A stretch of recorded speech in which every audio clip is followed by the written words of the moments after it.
Saya selama ini tidak pernah sekalipun rasanya Iya, iya.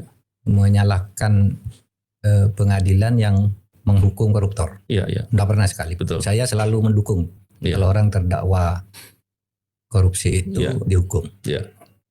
Tapi kali ini beda. Menurut saya putusan Tom Lembong ini salah. Iya, iya. Pengadilannya salah. Oh, iya. Salah dalam arti ya harus dikoreksi. Bukan salah kita mau mengintervensi independen. Harus dikoreksi melalui banding dan proses-proses lain, termasuk penilaian publik. Karena yang terjadi di dalam putusan itu kan jelas hakim mengatakan tidak ada mens rea. Iya kan? Dikatakan sendiri oleh hakim.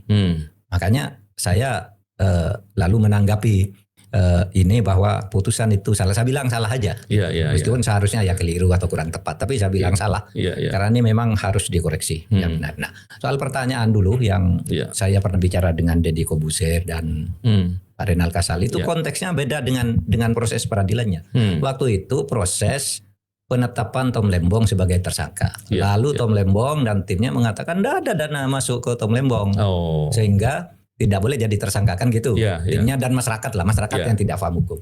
Ditanyakan oleh Pak Renal kepada saya, gimana Prof, Tom Lembong tidak menerima dana?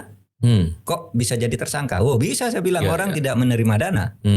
Dari ada aliran uang dari dugaan korupsi itu bisa jadi tersangka. Kenapa? Karena menerima dana itu dalam arti memperkaya diri sendiri atau memperkaya orang lain. Bisa kena juga yang orang lain, Prof ya. Betul. Diri sendiri atau orang lain dia kena. Jadi penersangkaan Tom Lembong itu menurut saya sudah oke kalau sudah ada kerugian negara, caranya melawan hukum, kemudian dia tidak menerima aliran dana, bisa tersangka. Tapi proses peradilannya nanti kita buktikan kan gitu. Nah, dalam konteks itu saja saya katakan bahwa dia waktu jadi tersangka itu oke sudah memenuhi syarat. Tapi bukan konteksnya dengan menerima dana apa tidak. Kalau soal tidak menerima tetap bisa dan lebih banyak orang mengaku tidak menerima dana kan gitu.